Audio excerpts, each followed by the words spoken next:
Fala pessoal, Leonardo Piva aqui, eu tô com o Luiz Torres, Rodrigo Piacente e Lucas Banhetti. Uma semana depois de a gente voltar do AWS reInvent 2025, vamos fazer um bate-papo aqui junto aí com vocês sobre o que a gente viu lá, algumas coisas que chamaram a atenção, novidades, lançamentos. Teve bastante coisa, né? Teve lançamento técnico, lançamento de competência nova, lançamentos relacionados a FinOps, a redução de custo.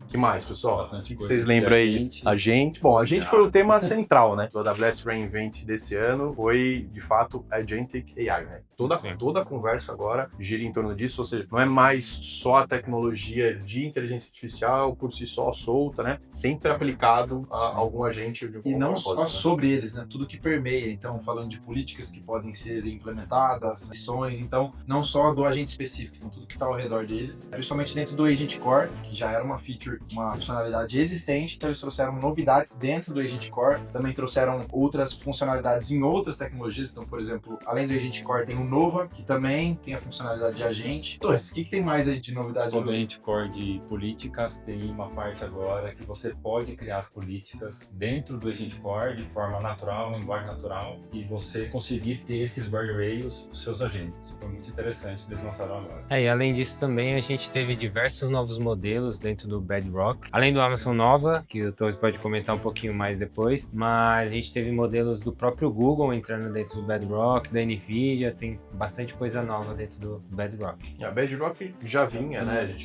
já vinha sendo utilizado, mas de fato a gente vê que eles estão ampliando cada vez mais, né? A quantidade de modelos segue o propósito do Bedrock mesmo, né? Que é para ser ali o ponto central ali para você ir orquestrando os diferentes itens. E um ponto interessante, já que falamos de Bedrock, teve o Amazon Forge, né? É uma evolução do Bedrock, posso dizer assim, Torres? Ele é agora você consegue ter uma LLM de mercado e você poder colocar os seus dados na LLM para você conseguir ter mais assertividade do seu ecossistema. Então, antes você tinha que treinar uma do zero para você conseguir chegar nesse cenário. Agora, você pode pegar uma LLM existente e só incluir o que você necessita dentro dela, potencializar para o seu negócio. E a gente teve no keynote de parceiro, né?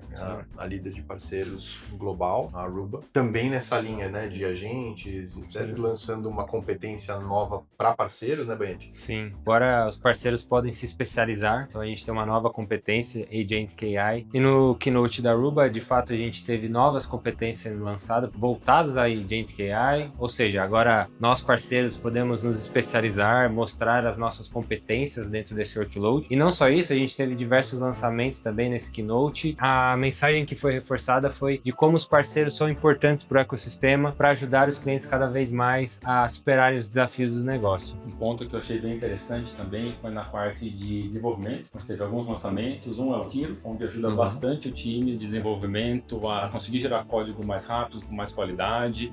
E aproveitando, a gente estava falando aqui um pouquinho, né? Você comentou do Kiro. Queria até voltar um pouco antes aqui. Qual que é a diferença ali, né? Do Amazon Q para o Kiro? Porque a gente já escutava falar, né? Já utilizava o Amazon Q ali, em alguns casos. E mesmo no começo do evento ali, a gente viu ali nas conversas, né? O pessoal, puta, mas o Kiro é o Amazon Q por baixo do capô, né? Enfim, é a mesma coisa? Um é complementar ao outro? Como é que é? Ele é complementar porque agora você está junto, o Q está junto com uma plataforma de desenvolvimento. Então ele já consegue analisar todo o seu código e já te dar sugestões ou você fazer perguntas em cima do seu código. Uma IDE mesmo, né? É uma IDE, mesmo. onde ajuda bastante. Antes eles eram separados. Então você tinha que utilizar o Q para ter essas perguntas e trazer para a sua IDE para poder usar. Então, na prática ali agora, vida real ali, na mesma interface, o desenvolvedor consegue ter, o arquiteto consegue ter o assistente ali apoiando. Sim, exatamente. Legal. E um outro serviço que foi bacana para desenvolvimento é o AWS Agent Security, onde você consegue ter uma revisão de arquitetura do seu sistema, uma revisão de código e teste de penetração também para poder evitar ataques futuros. Então você consegue fazer todo esse teste primeiro em seu deploy para não subir algo que não deve para a produção. Outro serviço é o AWS Transform, né, Piacente, que você chegou a ver bastante sobre isso, né? Realmente, o Transform ele já está presente há bastante tempo, então já vem se falando do Transform em workshops que a gente já teve interno aqui. Porém, lá foi bastante reforçado o uso da AI para essa parte de transformação. Então, basicamente, o Transformer é uma ferramenta que vai te ajudar a fazer migrações e até refatorações, quando a gente fala de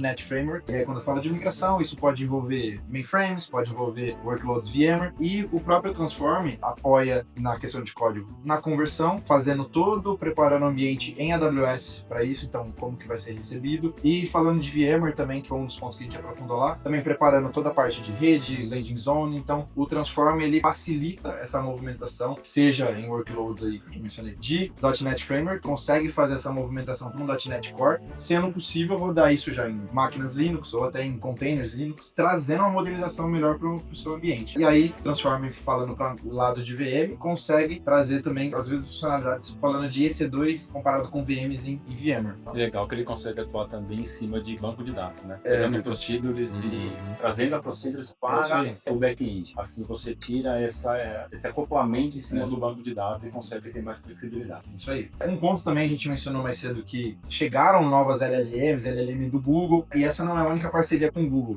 Isso, né? Parcerias improváveis. Exatamente. Tem até um spoiler mais pra frente, mas a AWS anunciou a AWS Interconnect, que é uma conexão Layer 3 entre as duas nuvens, ou seja, antes quando você queria fazer uma conexão privada, AWS e GCP, você poderia fazer via VPN, ou em casos mais enterprise, você poderia contratar o Direct Connect, e nesse, podemos chamar de last mile, ter uma operadora no meio, ou fazer um ponto lá, né? Exato, fazer um ponto, ou ter um Fabric, ou enfim, alguém que fazia esse último pedaço. E agora com a parceria, com tecnologia própria, então a AWS e o Google não utilizam nada de terceiros, eles fazem essa conexão entre o Direct Connect e o ponto de conexão do Google. Bem útil, falando de ambientes em hybrid cloud. E um ponto também que é bem interessante, eles anunciaram que em 2026 tá para chegar também uma tecnologia muito parecida para Azure. Né?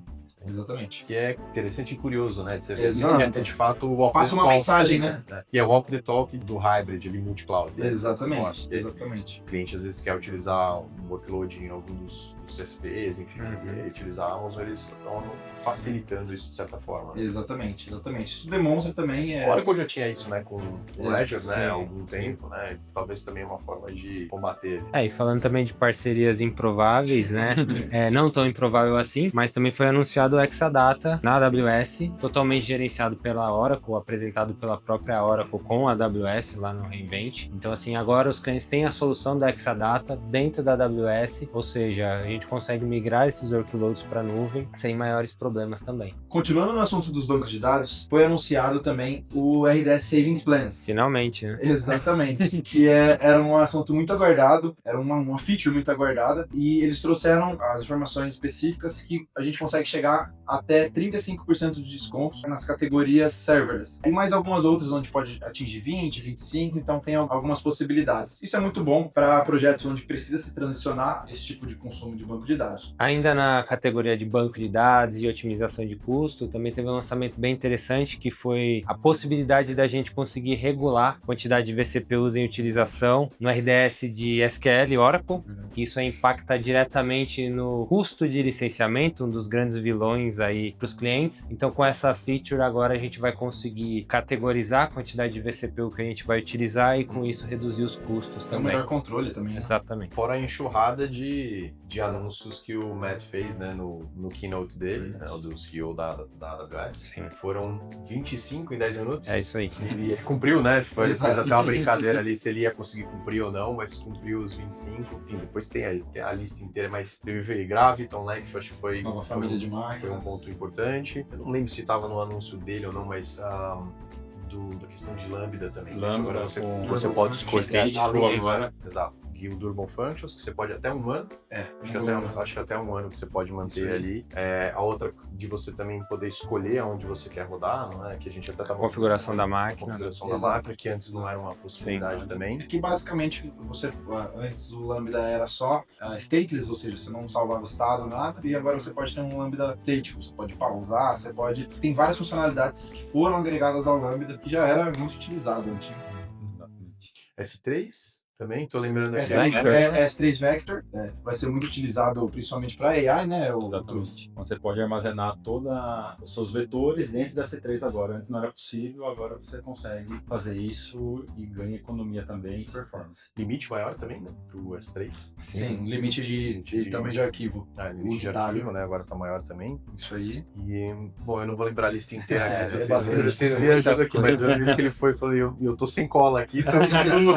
Vai ser teve bastante coisa. Outro que eu achei muito legal foi aí já indo mais caminhando ali pro final do evento, né? O keynote do Werner Vogels, né? Sim. Depois de mais de uma década fazendo os keynotes, né? Ele é CTO da Amazon, né? Da Amazon.com. Sempre faz ali um keynote que é bastante esperado também, né? Tem um lado meio showman ali, assim, são sempre legais as mensagens dele. E nesse ano, primeiro que ele começou anunciando que é o último, né? Falou que é o último keynote que ele vai fazer. Começou com um vídeo de mais de 5 minutos, uma mega de uma produção ali, já adiantando um pouquinho do conteúdo do keynote, e depois com esse anúncio aí. E aí ele fez um paralelo ali meio de reflexão, né? Meio cultural, com uma provocação se a inteligência artificial vai substituir os humanos, né? Sim. E vai substituir o trabalho dos humanos, e aí ele mesmo endereçando, né? Ele mesmo respondendo que só aqueles que não se atualizaram, né? Que não foi bem atualizar, mas aqueles que não evoluírem, alguma coisa nesse sentido, né? Não E aí, entenderem só- como a IA pode impactar naquela área de trabalho. Então, todas as áreas de trabalho, como isso vai ser alterado, né? Como que a gente pode se adequar a utilizar a IA nos mais diversos aí campos. Saber como usar a IA no seu dia a dia, né? É isso aí. E aí a comparação dele foi com o período da Renascença, né? Onde a gente teve uma evolução gigante, né? De artistas e inventores surgindo, né? Aparecendo. E aí a analogia, né? O paralelo que ele fez foi que nessa época surgiram muitas ferramentas novas também, né? Então surgiram os seres humanos, né? Incríveis, mas ferramentas novas também. E aí fazendo essa ligação aqui, essa analogia entre os desenvolvedores do mundo atual, né? E as ferramentas que estão aí surgindo, e até um feedback ali, né? Um toque ali para os desenvolvedores para não só se aprofundar muito no tema, mas também para aumentar a tua capacidade em T ali que ele falou, né? Para você ter uma abrangência, né? Para o desenvolvedor ter uma abrangência maior também para conseguir, né, acho que ter mais correlação.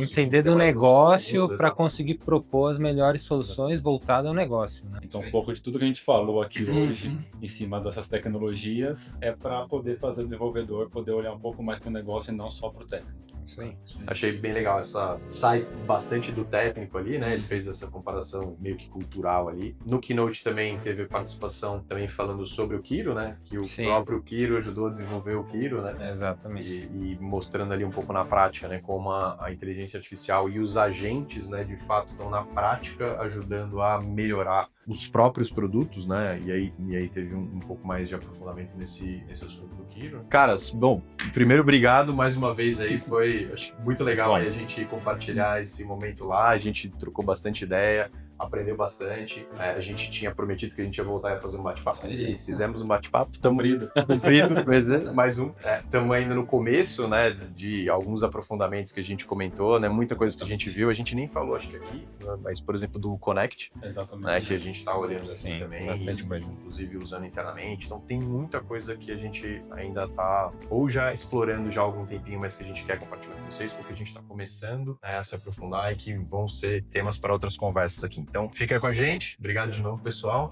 Valeu. Fica com a gente, compartilha, curte, comenta, faz tudo isso, segue a gente. Valeu, pessoal. Valeu.